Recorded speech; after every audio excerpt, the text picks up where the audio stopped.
Hiniling ni Senador Ronald Bato de la Rosa kay Pangulong Ferdinand Bongbong Marcos Jr.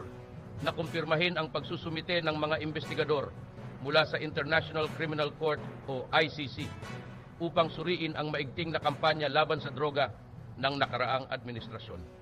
Ginawa ni De La Rosa ang panawagan matapos tiyakin ni dating Senador Antonio Trillanes, the fourth na natapos na ang investigasyon ng ICC sa Pilipinas at inaantay na lang ang paglabas ng warrant of arrest laban kay dating Pangulong Rodrigo Digong Duterte at iba pang sangkot.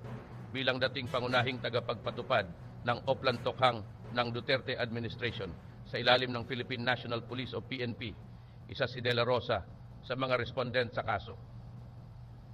Sabihin lang, wala namang problema diyan. Wala lang patalikod na transaksyon. Pag sinabihan mo ako noon na hindi sila